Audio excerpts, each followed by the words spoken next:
background. And then that way you can just put the image in there and there's no other background to it. Okay, that's just a little hint that I got from somebody while I was putting this together. And you can search the web for all kinds. That bulletin board is a separate thing, and everything else like the YSC, what is that? That's actually a poster that I create to put in the halls, because after 20-something years of talking to people, I really got tired of hearing YSC, what is that? So we've created a poster that kind of lists a lot of our what we do, and we hang that in the halls. But I thought that would be important to have in my room as well. Now this room is going to change monthly. As you'll notice, this one here is my September room, and it's September 2020 is Suicide Awareness Month, and everything that's on my shelf over here is clickable and something to do with the month, the Suicide Awareness Month, learning the facts, or helping children with worry, just something dealing with the monthly theme. Everything else on there kind of stays the same. I think the next slide is my October Bitmoji room. Yes. See, I've just rearranged things. I think it's important if you're going to do a room that you do take time every now and then. You don't have to do it monthly, but every now and then to rearrange things and make it new and send it out again, because people may tend to forget or might not have visited last time, but we'll do it this time. So this is the one that'll go up in October. Does anybody have any questions in the chat that they need, or they'd like to ask any questions? Well, one question that has came up is from Jan, and she was talking about that her district is not using Google Classroom, that they are using mainly Microsoft Teams. To my knowledge, Jan, there's not necessarily like a classroom in Teams, but you could create your own team. You could create your own YSC or FRC team and then have kids come that way. It would look differently, and I'm not sure that you could, if you can't use Google, I'm not sure you could do like the Bitmoji, like what Leslie has here. Since it is a Google slide, it might be possible to use Microsoft PowerPoint, since you can use that, because slides and PowerPoint are very similar. You might be able to use that. It might be just something to kind of play with. And I think every school district at this point has somebody who is a tech guru in each of the things that they have decided to take. We have a Brandy New as our Google guru, and then that's our district one, and then we each have a school one. So we kind of go to them and say, hey, this is the thought I have, this is what I'd like to do, this is the people I'd like to reach, how can I do that? And they will help you with that. So, Leslie, we do actually have a couple more questions specifically about this. Jen says, hang on, let me pull it down here just a little bit. Jen says, can you create a new slide for each month and just have it ready to launch, or do you have to just have one slide that you update each month with the theme? No, I have the place where I have one slide is going to stay the same, but then I have created another slide presentation that will hold all my monthly slides. And then I will copy the one slide over to the other presentation, so that my code doesn't change for the presentation. But then I'll also, in another group, have a full presentation of each slide for every month. That way, for some odd reason, God forbid, we come back in August, and I'm not so sure that I'm not going to keep doing these things. But then you'll come back in August and you'll be able to see what you did in that month and just be able to update that and maybe even run it again. So I have two presentations. One presentation has just one slide on it. That's the one that I send out to everybody. And then another presentation has every slide from each month. So that it's kind of like a archive of what I've done in the Google Slides.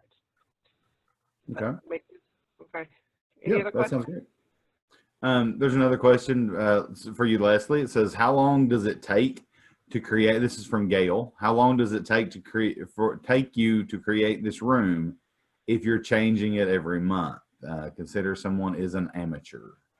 I am a full-on amateur. Had no idea that the little Bitmoji person. I do not twit, goog, fly. I don't do any of that. So I did not even have the what is it? I don't even know what it is that you get the Bitmoji on. Is what do you have, ladies? So you get the Bitmoji on. What thing does it? No. Hang on just a second. Where you take all the pictures and you send it out? Oh, Snapchat. The Bitmoji person. Sorry. See, I really don't snap, twit, nothing. But the Bitmoji person is from Snapchat, and I was devastated thinking I was going to have to create a Snapchat account in order to get my little Bitmoji person. But no, YouTube answered that question for me and found a way that I do not have to have a Snapchat, and I created my little Bitmoji person. The only sad thing about that is you do have to do that on your phone, okay? And then it kind of transfers over into that. But for me, it did take me quite a little. It took me a day to get my first room really going, but most of that was because I was trying to figure out how to create my Bitmoji to go in there. Okay, so YouTube that first, and it will walk you through how to create one if you don't have one on Snapchat already. If you do have one on Snapchat already, you're halfway there. And then it just got to be how creative I wanted to be. And then I started thinking, okay, what boards am I on? I'm on Silverleaf's board, so I want their information up there. I love Michael Libman from CyberSafe Team, so that's why they're, right there in the middle of my computer screen there. And just started getting all the information that I wanted and making the links. It was actually pretty easy. Now, the October one, when I switched from September to October, took me about maybe 45 minutes. And I rearranged the whole room. So, yeah, that's the time wise. So there's some other things that have come up in the chat. There are a couple things you can actually do a Bitmoji Chrome extension apparently, and you can also use. There's a Bitmoji app that you can put on your phone, and then you can email it to yourself. Some of those things are some things people have said. And that's how I had to do it. Because we can't, like the Chrome extension and stuff we were doing, our school district has our computer stuff on lockdown. Mm-hmm. So I had to do all that on the phone and email it to myself. Yeah. So that's kind of some of the things. It depends on your district with a lot of these things. Some of the other things that have been brought up is some people want to know if they could get your classroom code to see if you were able, if they could go in and look at your classroom. Yes. Then also some people have talked about sharing, because a lot of people have done these and they'd like to have a way to share them. That may be possible. We will just have to work on that. We can work on that like as a division to see if there's any way that we can do that. We're not 100% sure how we would do that unless we just like shared them across the state. So let us work on that a little bit, and then we'll get back in touch with an email or something. Okay. Can you use the an avatar from Facebook as your person? I do not know. I don't know the answer to that question. I'm kind of like Leslie. I'm not a super social media person, so I didn't even know you could create an avatar on Facebook. I didn't even know you could do that. Then it's great. It did end up being a lot of fun, guys. It was really, I thought it was going to be very stressful, but by the time I was done, it was honestly creating this little room and environment. It was stress relieving for me, at least. So. Yeah.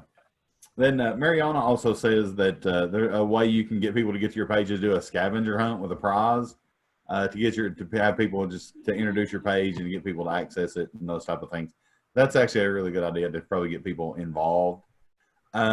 Last question I see is there a specific YouTube video that made it easy to create? I watched several different ones, and all I did was type in Bitmoji classroom for education, and a lot of different ones came up. But yeah, they were all easy to follow. Yeah. Mariana says that there's one that says, she said, join the Bitmoji Craze for Educators group on Facebook, which has lots of videos that come up. So somebody says, how do you attach Word docs or Google Docs? Well, then that's what I've done is made sure that all my Word docs were Google Docs. And then when you go in, like, let's say you see where I have the suicide prevention logo there, once you copy and paste that there, and if you hover, if you click on it and then you go to insert and then you go down to link, it'll let you insert the link onto that picture. So if they hover over that picture and click on it, it'll take you right to their website. Now, when you get over there where it says North Hardin High School Title I Resources Parent Involvement Library, now that one there is just a text box. I've double clicked in, gone to insert and link, and then you can insert the link, but it gives you a space where you can type out what you want to show on the screen. So that's how I've inserted the links in there. And you just copy like the whatever, I pull up my document that I want the link from and just copy the link and paste it where it says paste. All right, fantastic. Thank you, Leslie. That was great information. We are so happy that you were able to come and share with us today. And yeah, this is the club one, so we do a separate room for the Friends of Rachel Club. There's just lots of different ways that you can utilize this. So okay, so we're getting ready to go into our breakout rooms. But first, I'm going to post a Google form in the chat box. So if everyone would, Leslie has posted the code to look at her Google Classroom. She has posted it there for everybody if you would like it. And then just below that, I have posted the link for a Google form that we would ask you guys to fill out after or before you leave. It's an exit slip so that we can try to catch people just to get some ideas, just to see how we can improve these and some ways that we can grow. So if everybody will click on that link. Yes, Leslie. Can I say just one more thing?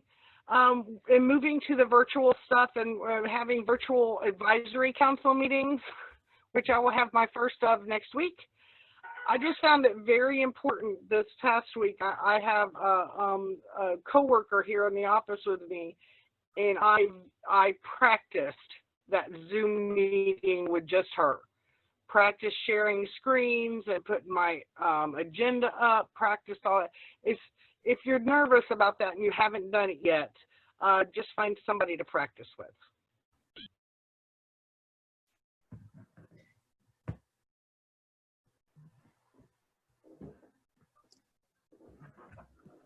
Okay, let's see.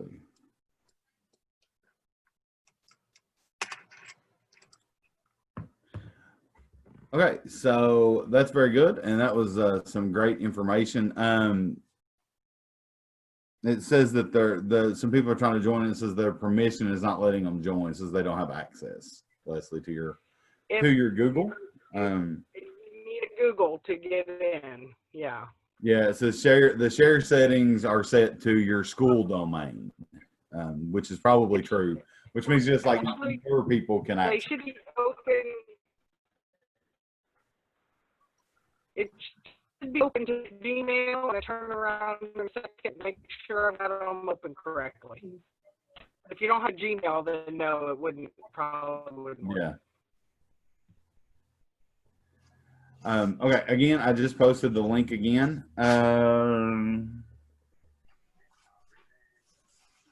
Okay, so Katie is going to put everybody into breakout rooms.